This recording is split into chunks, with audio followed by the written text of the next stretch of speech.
अस्सलाम वालेकुम। आज का हमारा टॉपिक है विटामिन्स।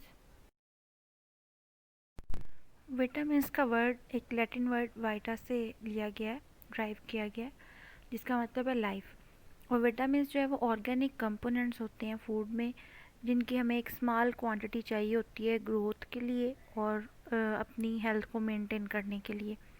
अगर हम डेफिनेशन देखें विटामिन्स की, तो इसकी डेफिनेशन है हमारे पास कि जो स्मॉल ऑर्गेनिक मॉलिक्यूल्स होते हैं हमारी डाइट में और वो स्मॉल अमाउंट में ही रिक्वायर होते हैं, उनको हम कहते हैं विटामिन्स। बहुत से विटामिन्स हैं जो हमारी बॉडी में सिंथेसाइज नहीं होते और हमें उन्हें डाइट से लेना पड़ता है, और कुछ ऐसे विटामिन्स हैं जो हमारी बॉडी में सिंथेसाइज हो जाते हैं और उसके लिए हमें एक बहुत ज़्यादा ज़रूरत नहीं होती कि हम डाइट के थ्रू उनको लें। और कुछ मॉलिक्यूल होते हैं वो प्रिकर्सर्स की फॉर्म में होते हैं। जो विटामिन्स प्रिकर्सर्स की फॉर्म में होते हैं उनको हम प्रो विटामिन्स कहते हैं, और ये प्रो विटामिन्स बॉडी में जाके कन्वर्ट हो जाते हैं विटामिन्स में। और विटामिन्स हमारे पास वो ऑर्गेनिक मॉलिक्यूल्स हैं जो एक वाइड वैरायटी में हमारी बॉडी में होते हैं और उनकी हमें ज़रूरत भी होती है। उनका प्रोमिनेंट फंक्शन होता है विटामिन्स का, वो क्या होता है, वो एज ए को फैक्टर या एज ए को एंजाइम यूज़ होते हैं इन एंजाइमेटिक रिएक्शन। और इनका एक जो डिस्टिंग्विश फीचर है विटामिन्स का, वो ये है कि ये मेमेलियन सेल में सिंथेसाइज नहीं होते और इनको डाइट के थ्रू लेना पड़ता है। इनके फर्दर हमारे पास टू टाइप्स आ जाती हैं, वाटर सोल्यूबल और फैट सोल्यूबल विटामिन्स। अगर हम करेक्टरिस्टिक्स देखें विटामिन की, तो विटामिन हमें एक स्मॉल क्वांटिटी में चाहिए होते हैं डाइट के थ्रू, क्योंकि हमारी बॉडी सिंथेसाइज नहीं कर सकती विटामिन्स को। हमारे पास विटामिन वाटर सोल्यूबल भी होते हैं और फैट सोल्यूबल भी। जो वाटर सोल्यूबल विटामिन होते हैं वो ह्यूमन टिश्यू में स्टोर नहीं होते और वो एक्सक्रीट हो जाते हैं यूरिन के थ्रू। लेकिन जो फैट सोल्यूबल विटामिन होते हैं वो हमारे एडिपोज टिश्यू और लीवर में स्टोर हो जाते हैं।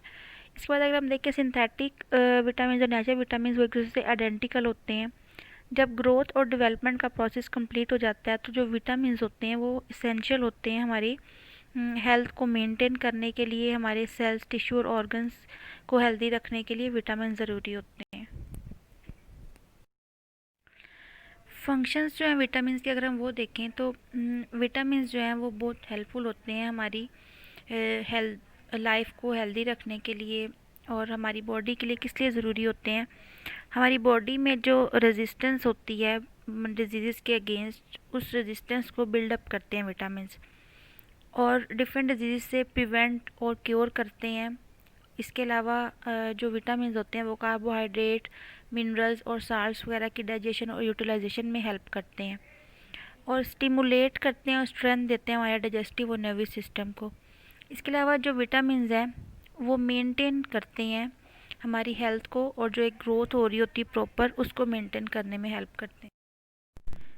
क्लासिफिकेशन अगर हम विटामिन की देखें तो विटामिन को हम दो क्लासेस में डिवाइड करते हैं, दो ग्रुप्स में। एक है फैट सोल्यूबल विटामिन और सेकंड है water soluble vitamin.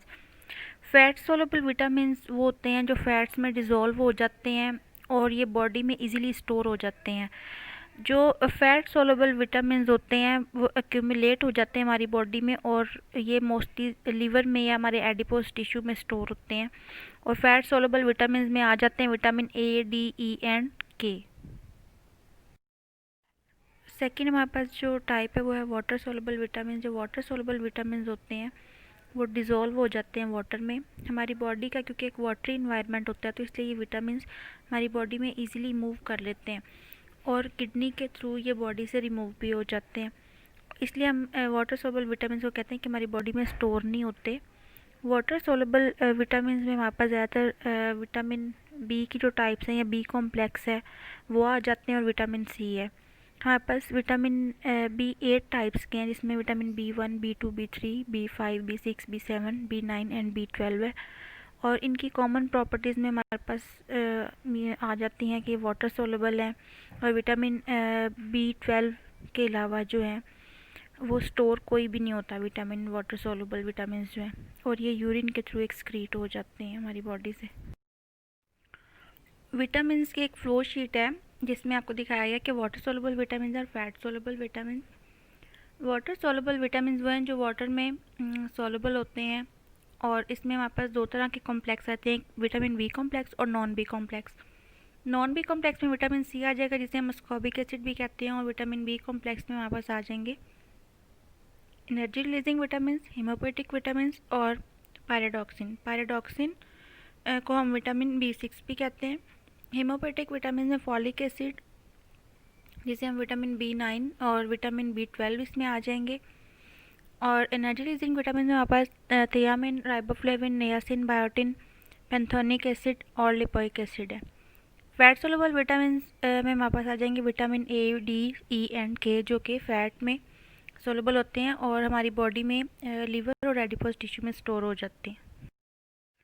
Water soluble जो विटामिन होते हैं वो विटामिन बी कॉम्प्लेक्स उसमें आ जाते हैं।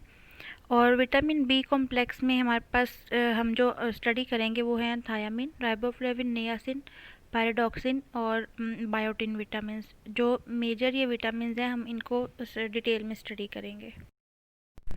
विटामिन B1 जिसको हम थियामिन भी कहते हैं, इसको हम एंटी बेरीबेरी भी कह सकते हैं, ये एंटी न्यूरिटिक फैक्टर भी कह सकते हैं। ये कलरलेस होते हैं और ये सल्फेटेड पैरामिडिन रिंग से मिलकर बने होते हैं।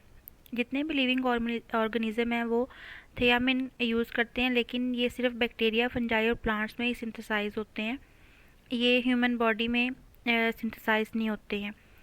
और थियामिन में सल्फ़र और नाइट्रोजन ग्रुप होता है और इसको हम हीट से डिस्ट्रॉय कर सकते हैं।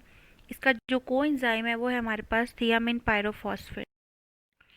थायामिन की अगर हम केमिस्ट्री देखें तो विटामिन B1 जिसे हम थायामिन भी कहते हैं वो हीट लेबाइल होते हैं और इसमें हमारे पास दो तरह के रिंग होते हैं, एक पैरामिडिन रिंग होता है और एक थायाजोल रिंग होता है। और इसमें हमारे पास सल्फ़र भी होता है और ये जो दोनों रिंग है पैरामिडिन और थायाजोल रिंग, ये मिथाइलिन ब्रिज के थ्रू अटैच हुए होते हैं। थायामिन जो विटामिन B1 है उसका हमारे पास जो कोएंजाइम हमने पढ़ा था वो था थायामिन पायरोफॉस्फेट। जब थायामीन पायरोफॉस्फेट में कन्वर्ट होता है, आप ये नीचे अगर इक्वेशन देखें तो इसमें जब थायामीन कन्वर्ट होता है थायामीन पायरोफॉस्फेट में, तो थायामीन में ATP जब ऐड होता है तो वहाँ से दो फॉस्फेट जो ग्रुप होते हैं वो आके थायामीन के साथ अटैच हो जाते हैं और इसको थायामीन पायरोफॉस्फेट में कन्वर्ट कर देते हैं। ये इक्वेशन, इस इक्वेशन से भी आपको पता चला राइट साइड पे भी हमारे पास स्ट्रक्चर है और इक्वेशन की फॉर्म में बताया हुआ है, उसमें भी यही चीज़ बताई गई है कि किस तरह से थायामीन जो विटामिन B1 है उसमें जब दो फॉस्फेट ग्रुप ऐड होते हैं वो थायामीन पायरोफॉस्फेट में कन्वर्ट हो जाते हैं। नेक्स्ट इसकी अगर हम अब्जॉर्प्शन एंड ट्रांसपोर्ट देखें तो जो विटामिन B1 है ये मोस्टली स्मॉल इंटेस्टाइन में अब्जॉर्ब होता है बाय एक्टिव ट्रांसपोर्ट मैकेनिज़्म और या सिंपल डिफ्यूजन के प्रोसेस के थ्रू, और इसके बाद ये लीवर में चला जाता है थ्रू सर्कुलेशन। विटामिन B1 के अगर हम सोर्सेज देखें तो हमारे पास जो रिच सोर्सेज हैं वो है आउटर कोटिंग जो होती है फूड की, फूड ग्रेन्स की, लाइक राइस, व्हीट और यीस्ट, इनकी जो आउटर कोटिंग होती है उस पर विटामिन B1 की क्वांटिटी ज़्यादा होती है।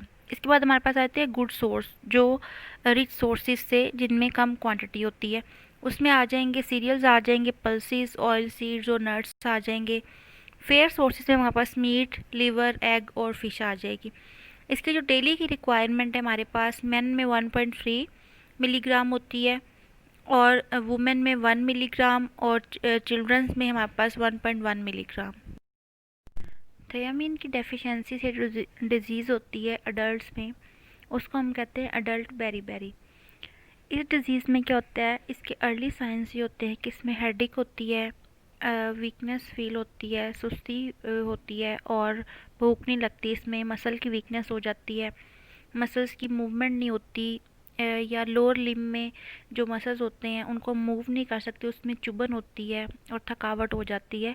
इस कंडीशन में अगर इस डिज़ीज़ को ट्रीट ना किया जाए तो इसमें दो तरह की फर्दर आगे हमारे पास टाइप्स होती हैं डिजीज़ में, एक वेट बेरीबेरी और एक ड्राई बेरीबेरी। जो वेट बेरीबेरी होती है इसमें कार्डियोवास्कुलर सिस्टम होता है वो अफेक्टेड होता है और उसके रिज़ल्ट में एक वर्म टाइप बन जाता है जो कि लोअर लिम्ब, ट्रंक, फेस पे अपीयर होता है। इसमें ब्लड प्रेशर भी अब नॉर्मल हो जाता है और जो हार्ट होता है वो वीक हो जाता है और अगर इसका ट्रीटमेंट ना किया जाए तो इसमें डेथ भी हो सकती है।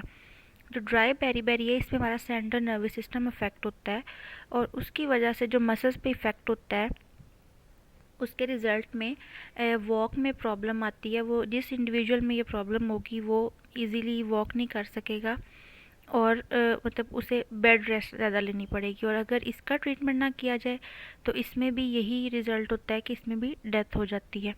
जो इन्फेंटाइल बेरीबेरी है, इन्फेंट्स में जो थायमिन की डेफिशिएंसी होती है उसकी वजह से उनमें भी बेरीबेरी की डिज़ीज़ होती है। और ये मोस्टली 2 to 10 जो होती है मंथ उस एज में होती है ये डिज़ीज़। अगर हम थियामिन के फंक्शन देखें तो इसमें हम सबसे पहले जो देखेंगे इसका कोएंजाइम जो है या इसकी हम जो एक्टिव फॉर्म है वो होती है थियामिन पायरोफॉस्फेट, जो थियामिन की एक्टिव फॉर्म है। ये कैसे बनती है? जब थायामिन में एटीपी ऐड होता है, जब वो रिएक्ट करता है तो उसके रिजल्ट में हमारे पास थियामिन पायरोफॉस्फेट बनता है। जो थियामिन पायरोफॉस्फेट है वो प्रोस्थेटिक ग्रुप होता है एंजाइम में, लाइक पायरोवेट डिहाइड्रोजिनेज है या अल्फा कीटोग्लूटरेट डिहाइड्रोजिनेज है। और विटामिन बी 1 या थियामिन जो है वो इसेंशियल है कार्बोहाइड्रेट्स को कन्वर्ट करने के लिए इनटू एनर्जी। और इसका जो इम्पोर्टेंट यूज़ है थियामिन का वो ये है कि ये बेरी की ट्रीटमेंट के लिए यूज़ होता है। ये वो कंडीशन है जिसमें थियामिन की डेफिशिएंसी हो जाती है और उसके सिम्टम्स में हमारे पास क्या होता है कि स्वेलिंग हो जाती है, बर्निंग सेंसेशन होती है हाथों में और पाँव में। और इसकी डिटेल मैंने आपको पहले बताई है। विटामिन बी 1 जो है वो मोस्टली हेल्प करता है हमारे नर्वस सिस्टम को मेंटेन करने में। और इसके अलावा ये नेसेसरी होता है हेल्थी म्यूकस मेम्ब्रेन के लिए। फूड की डाइजेशन में भी जो थियामिन है वो हेल्प करते हैं। और इसके अलावा ये हमारे मसल्स को स्ट्रेंथ प्रोवाइड करते हैं और हार्ट की प्रॉपर फंक्शनिंग के लिए भी यूज़फुल है। नेक्स्ट है हमारे पास विटामिन बी 2 जिसे हम राइबोफ्लेविन भी कहते हैं। इस विटामिन को हम ब्यूटी विटामिन भी कहते हैं। एक येलो ग्रीन कंपाउंड होता है जो कि वाटर में सोलबल होता है। और जो राइबोफ्लेविन वर्ड है वो दो डिफरेंट सोर्सेज से ड्राइव किया गया। एक है राइबोस जिसका मीनिंग है राइबोस शुगर, और सेकंड है फ्लेविन, फ्लेविन का मतलब है येलो। और ये जो विटामिन है ये मोस्टली इन्वॉल्व होता है ऑक्सीडेशन रिडक्शन रिएक्शन में। फ्लेविन जो हमारे पास विटामिन, अगर हम उसकी केमिस्ट्री देखें तो उसमें हमारे पास हेट्रोसाइक्लिन आइसोलेक्साइन रिंग है। या आप राइट साइड पे देख सकते हैं। राइट साइड पे ऊपर वाले कॉर्नर में जो स्ट्रक्चर है वो हमारे पास राइबोफ्लेविन विटामिन का है। इसमें हमारे पास ये जो रिंग स्ट्रक्चर है 3 रिंग स्ट्रक्चर बने हुए हैं जिसको हम हाइड्रोसाइक्लिन आइसो एलेक्साइन रिंग कहते हैं। और इसके ऊपर हमारे पास सेकंड रिंग के नाइट्रोजन के साथ हमारे पास एक शुगर अल्कोहल अटैच है जिसे हम रेबिटोल ग्रुप कहते हैं। और जो हमारे पास राइबोफ्लेविन विटामिन है वो सेंसिटिव होता है, लाइट सेंसिटिव है और ये स्टेबल होता है हीट में और एसिडिक मीडियम में। अगर आप राइबोफ्लेविन में अगर हम एटीपी ऐड करते हैं तो एटीपी से एक फॉस्फेट हमारे पास जब ऐड होता है राइबोफ्लेविन में तो वो कन्वर्ट हो जाता है राइबो फ्लेविन जो है वो, उसमें जब एक एटीपी ऐड होगा तो वो फ्लेविन मोनोन्यूक्लियोटाइड में कन्वर्ट हो जाएगा। ये भी आप राइट साइड पे नीचे वाले कॉर्नर पे देख सकते हैं कि जब राइबोफ्लेविन में एक फॉस्फेट ग्रुप ऐड हुआ तो वो कन्वर्ट हो गया फ्लेविन मोनोन्यूक्लियोटाइड में। अगर हम इसके अब्जॉर्प्शन और ट्रांसपोर्ट की बात करें तो इसकी स्मॉल इंटेस्टाइन में अब्जॉर्प्शन होती है और इसकी डिस्ट्रीब्यूशन जो होती है जितने भी टिश्यूज़ हैं वो सर्कुलेशन के थ्रू उसकी डिस्ट्रीब्यूशन सभी टिश्यूज़ पे हो जाती है। राइबोफ्लेविन या विटामिन बी 2 के जो हमारे पास सोर्सेज हैं वो हैं whole grains, legumes, pulses, green leafy vegetables, yeast, egg, milk और मीट जो है वो इसके गुड सोर्स हैं। और जो रूट वेजिटेबल्स और फ्रूट्स हैं वो इसके फेयर सोर्सेज हैं। डेली रिक्वायरमेंट अगर हम देखें तो डेली रिक्वायरमेंट में मेन में 1.5 mg की रिक्वायरमेंट होती है इस विटामिन की, वुमेन में 1.2 mg और चिल्ड्रन में 1.3 mg। राइबोफ्लेविन की डेफिशिएंसी की वजह से मोस्टली हमारे पास जो ओरल, फेशियल और ऑकुलर लीजन्स बन जाती हैं। लीजन्स हम किसी भी आप कह लें घाव को या ज़ख़म को कहते हैं। जो एंगुलर स्टोमेटिस है उसमें हमारे पास होता है माउथ में लीजन्स बनती है माउथ के कॉर्नर्स पे। क्लियोसिस में हमारे पास जो रेड स्वेलन और क्रैक टिप्स हो जाते हैं। और ग्लोसिटिस में हमारे पास इन्फ्लेमेटेड जो कलर टंग होती है वो होती है। ये सभी डिजीज़ जो हैं ये राइबोफ्लेविन की डेफिशिएंसी की वजह से। राइबोफ्लेविन के अगर हम फंक्शन देखें तो हमारे पास जो एक्टिव फॉर्म होती है राइबोफ्लेविन की, वो है flavin mononucleotide and flavin adenine dinucleotide. ये दोनों हमारे पास जो हैं ये राइबोफ्लेविन की एक्टिव फॉर्म है, और ये प्रोस्थेटिक ग्रुप के तौर पे काम करती हैं बहुत से एंजाइम्स में, और कैरियर के तौर पे भी काम करती हैं हाइड्रोजन एटम के लिए किसी भी रिडॉक्स रिएक्शन में। ये कैरियर के तौर पे काम करती हैं, और ये इसेंशियल होती हैं नॉर्मल ग्रोथ के लिए ये विटामिन्स, और जो हमारे ह्यूमन बॉडी का जो मेटाबॉलिज्म है उसमें इन्वॉल्व होती हैं। कार्बोहाइड्रेट्स, फैट्स और प्रोटीन के मेटाबॉलिज्म में इन्वॉल्व होते हैं। डाइजेशन में ये विटामिन्स हेल्प करते हैं। नर्वस सिस्टम की प्रॉपर फंक्शनिंग के लिए ज़रूरी होते हैं, और टिश्यू रेस्पिरेशन के लिए ज़रूरी होते हैं, और हेल्दी म्यूकस मेम्ब्रेन के लिए, स्किन, नेल्स और आई के लिए। इसके अलावा ये प्रोटेक्ट करते हैं बॉडी को अगेंस्ट कैंसर।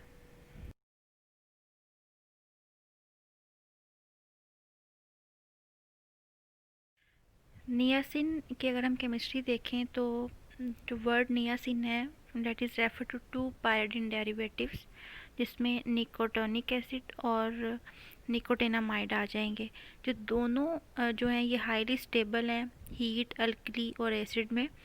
जो निकोटिनामाइड है वो कंपोनेंट है टू कोएंजाइम्स का, NAD एंड NADP। NAD जो है वो है निकोटिनामाइड एडेनिन डाइन्यूक्लियोटाइड, या ब्राइट साइड पे इसका स्ट्रक्चर दे सकते हैं। तीनों स्ट्रक्चर बने हुए हैं, जिसमें NAD जो कि निकोटिनामाइड एडेनिन डाइन्यूक्लियोटाइड है, एंड NADP जो है वो निकोटिनामाइड एडेनिन डाइन्यूक्लियोटाइड फॉस्फेट है। अगर हम इसके एब्जॉर्प्शन और ट्रांसपोर्ट की बात करें, जो निकोटेनिक एसिड है या निकोटिनामाइड है वो स्मॉल इंटेस्टाइन में एब्जॉर्ब होते हैं और सर्कुलेशन के थ्रू डिफरेंट टिश्यूज़ में चले जाते हैं, जहाँ पे ये कन्वर्ट हो जाते हैं NAD और NADP में। अगर हम नियासिन की डेफिशिएंसी देखें, उसकी डेफिशिएंसी की वजह से जो डिजीज़ होती हैं उसमें मोस्टली स्किन की डिजीज़ आ जाती हैं, gastro intestinal tract, nervous system जो होता है वो इसमें इफ़ेक्ट होता है। और इन सब डिजीज़ की वजह यही होती है कि हमारे पास जो नियासिन विटामिन है उसकी डेफिशिएंसी हो जाती है। नियासिन या विटामिन B3 के अगर हम सोर्सेज देखें तो उसमें हमारे पास जो गुड सोर्सेज हैं वो हैं peanuts, legumes, yeast, fish, meat, liver और होल ग्रेन्स। इसके अलावा मिल्क और एग जो हैं और वेजिटेबल फ्रूट्स जो हैं ये नियासिन के पुअर सोर्सेज हैं। अगर डेली रिक्वायरमेंट्स अगर हम देखें नियासिन की, तो मैन में 17 mg होती है, वुमेन में 13 mg और चिल्ड्रन में हमारे पास 15 mg होती है। नियासिन या विटामिन B3 के अगर हम फंक्शंस देखें तो जो विटामिन B3 है वो हेल्प करता है इन releasing energy from carbohydrates, fats and proteins. और विटामिन B3 जो है वो DNA के सिंथेसिस के लिए भी ज़रूरी है। इसके अलावा ये जो हमारे पास हार्मोन्स हैं एस्ट्रोजन, प्रोजेस्टेरोन और टेस्टोस्टेरोन, उनकी प्रोडक्शन के भी ज़रूरी है। और विटामिन B3 जो है वो हेल्पफुल होता है माइग्रेन में जो हेडेक होती है उसको रिड्यूस करने के लिए। इसके अलावा विटामिन B3 जो है वो आर्थराइटिस को इम्प्रूव करता है, उसमें हमारे पास जॉइंट मोबिलिटी है, और एंटी इन्फ्लेमेटरी जो है होती है कंडीशन इसमें आर्थराइटिस में, मतलब जिसमें इन्फ्लेमेशन हो जाती है उसको रिड्यूस करता है। और इसके अलावा जो विटामिन B3 है वो नेसेसरी है हेल्दी स्किन, नर्व्स और डाइजेस्टिव सिस्टम के लिए।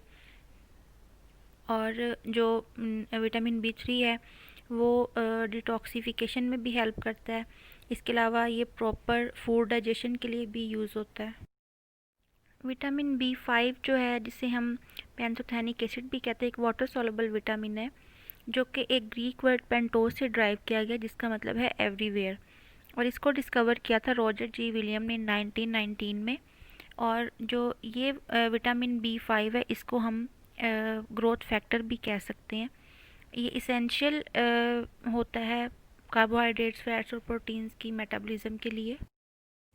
पैंथोथेनिक एसिड की अगर हम केमिस्ट्री देखें तो इसमें जो है एक बीटा एलेनिन और di hydroxy dimethyl butyric acid है, जो कि अमाइड लिंकेज के थ्रू अटैच हुए होते हैं। और जो ये विटामिन है ये स्टेबल होता है हीट में, लेकिन ये अनस्टेबल होता है अल्कली या एसिडिक मीडियम में।